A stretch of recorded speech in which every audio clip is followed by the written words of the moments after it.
Red 40 is derived from petroleum. It is contaminated during manufacturing with a compound the United States National Toxicology Program classifies as reasonably anticipated to cause cancer in humans.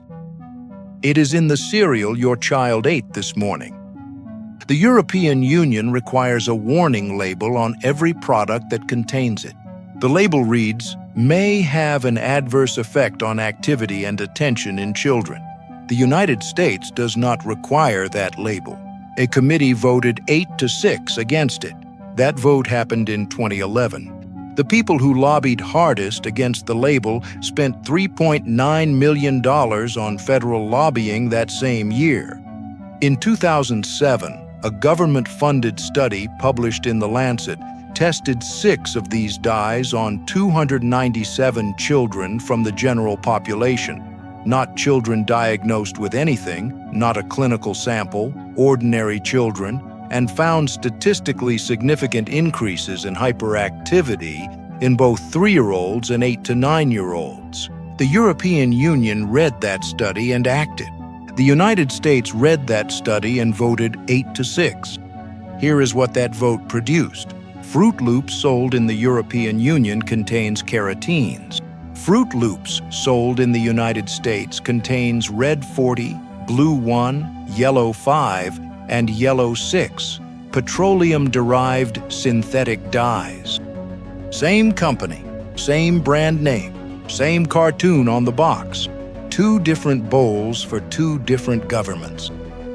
By the time this is over, you will know the name of the lobbying body that represented the manufacturers in that vote, the exact dollar figures they spent, the name of the FDA official who left the agency and went directly to work for the food industry, and what the label on a European box of the same cereal says instead. And you will understand why the American version never tells you any of this. One question before we begin. If the reformulation is so easy, if the same company already makes the European version without these compounds, who decided the American child did not deserve the same bowl? The 7 synthetic dyes currently certified by the FDA for use in American food are synthesized from raw materials derived from petroleum or coal. They are classified chemically as azo dyes, xanthine dyes, triphenylmethane dyes, and indigoid dyes. The FDA certifies each manufactured batch before it enters the food supply. They offer 3 things the food industry values. They cost significantly less than natural alternatives, in some cases by a factor of 5 to 10 per unit. They are more stable, resisting heat, light, and acidity that cause natural colors to fade or shift. They produce more intense color from a smaller quantity of material. They offer one thing the food industry does not advertise. FDA Commissioner Marty Makary stated it explicitly in April 2025. Petroleum-based food dyes have no nutritional benefit.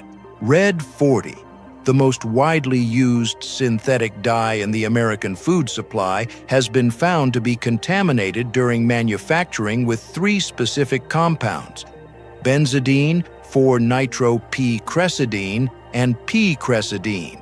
The United States National Toxicology Program classifies p-cressidine as reasonably anticipated to be a human carcinogen.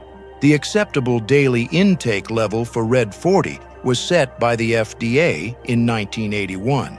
It was not designed to detect neurobehavioral impacts. The California Office of Environmental Health Hazard Assessment confirmed this in their 2021 review.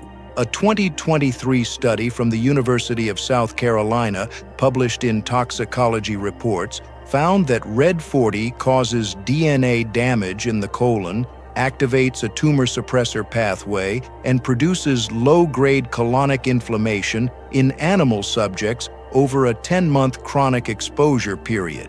A 2024 review published in the journal Carcinogenesis confirmed that Red 40 is metabolized by intestinal bacteria into compounds with pro-inflammatory properties and the potential to form DNA adducts. Red 40 is not classified as a carcinogen by any regulatory body. The compound is still in your children's breakfast. Yellow 5 and Yellow 6, the second and third most common synthetic dyes in American food, have both been found contaminated with benzidine. Benzidine is a known human carcinogen.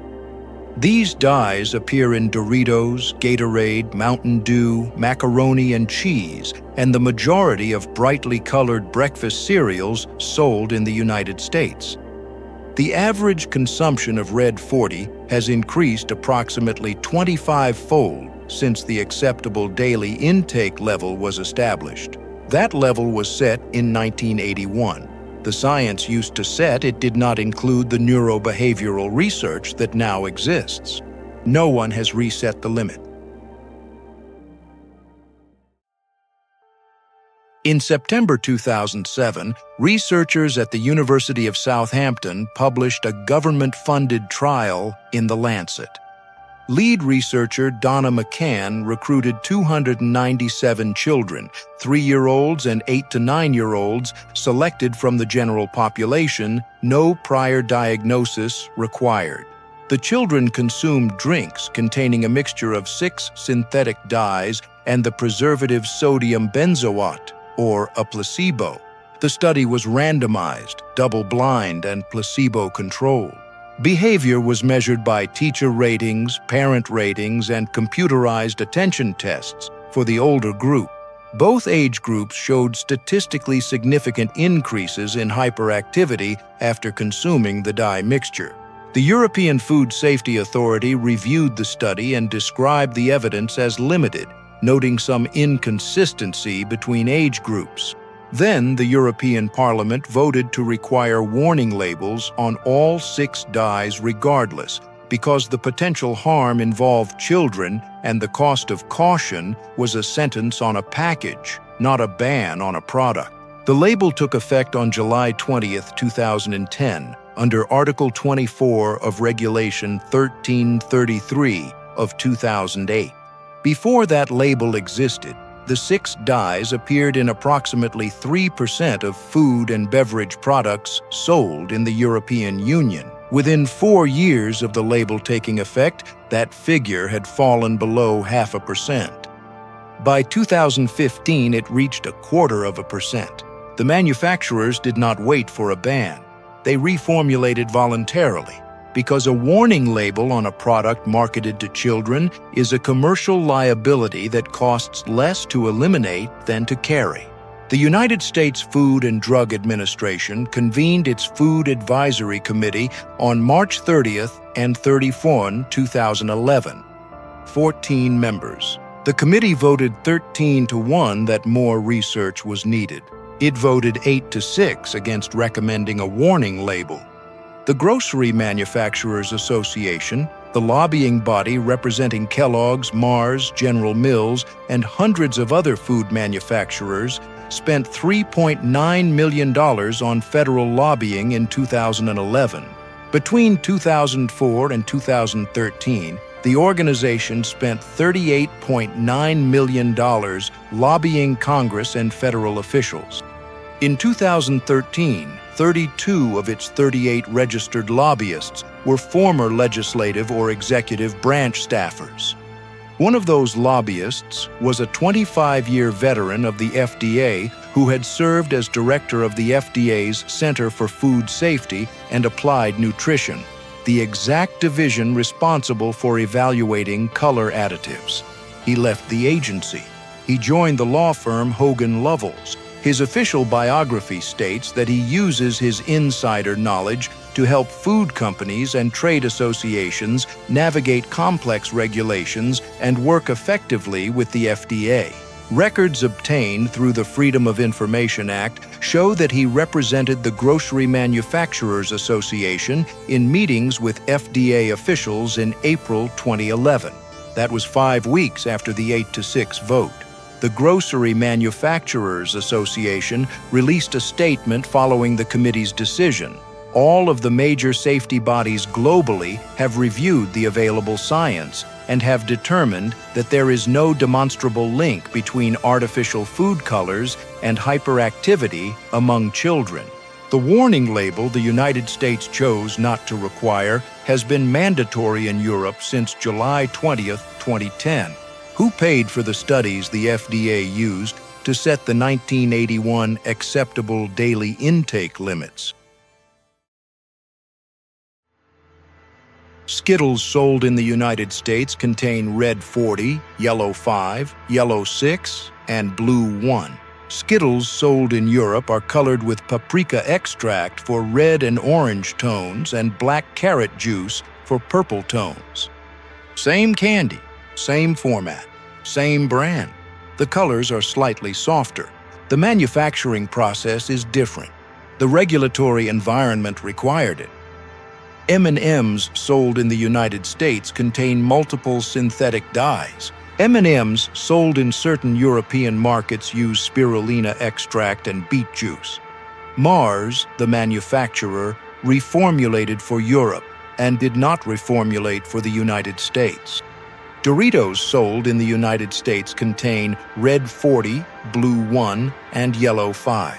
Doritos sold in the United Kingdom are colored with paprika extract and annatto. Froot Loops sold in the United States contains red 40, blue 1, yellow 5, and yellow 6. Froot Loops sold in Europe contains carotenes. In 2015, Kellogg's made a public pledge to remove all artificial colors and flavors from its cereals and snack bars by 2018. In 2025, 7 years after that deadline, Froot Loops and Apple Jacks still contained red 40, blue 1, yellow 5, and yellow 6. When confronted with the broken commitment, Kellogg's cited consumer preference in the American market. The European version of the same product did not require a consumer preference argument. The warning label made the decision commercially obvious. The consumer reading an American box of Froot Loops cannot tell from the packaging that an identical product sold under the same brand name in another country does not contain these compounds. The American label lists the dyes by name in the ingredient panel. It does not say what they are derived from. It does not say what a government in 27 countries decided they may do to a child's attention and behavior. That information is on the European box. It was removed from the American box by a vote that was 8-6. It is 7 in the morning.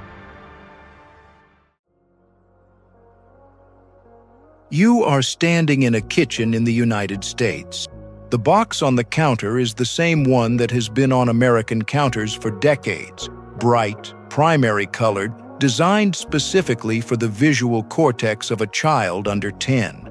You pour the cereal. You pour the milk. The colors bleed slightly into the white. You already know what is in that bowl.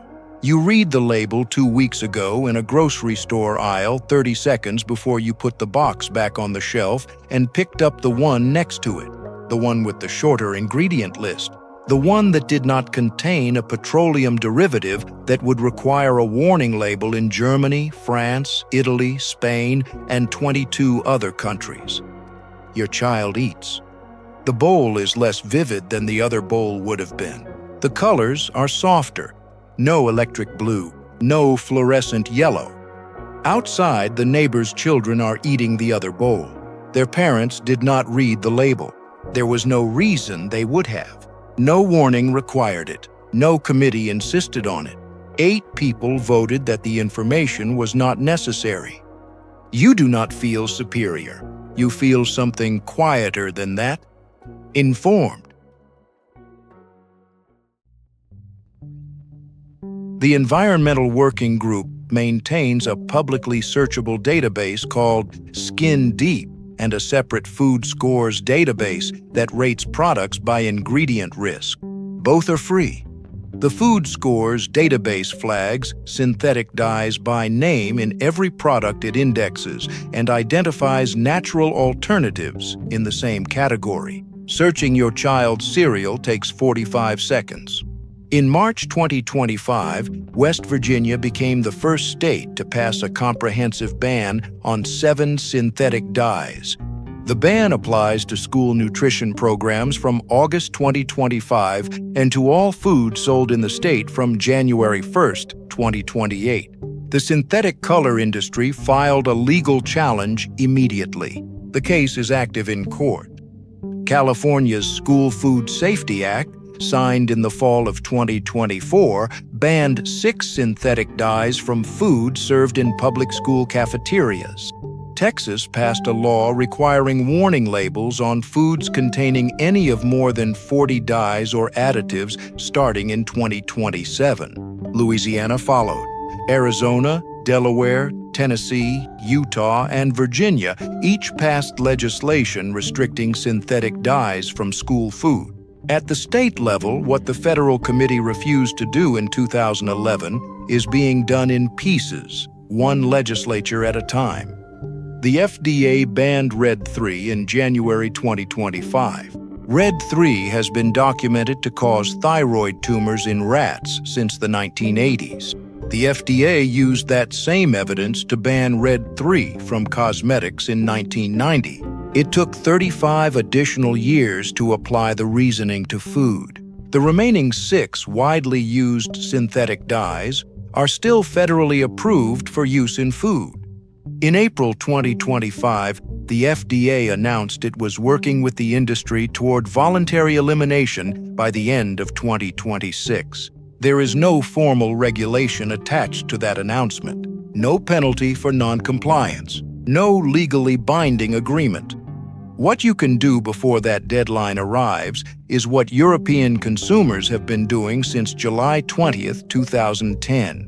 The EWG Food Scores database, the ingredient panel on the back of the box. The label on the European version of the same product is publicly available on international grocery import sites. You can read what Kellogg's puts in the version they sell to a government that required them to tell the truth.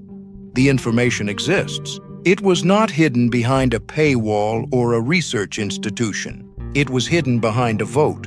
8 people decided your child did not need to know what was in the bowl. Every European child's box already says it.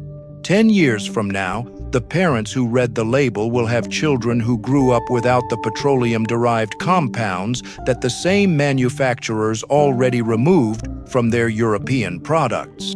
You will stand in a cereal aisle and spend 30 seconds. And you will feel what the 8 people who voted against the warning label decided you were not entitled to feel.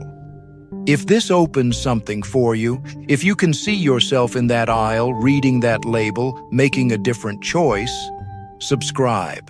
Every investigation on this channel follows the same pattern. Share this with someone who is feeding their child something that would require a warning label in 27 countries. The label is in their hand. The information is now in yours.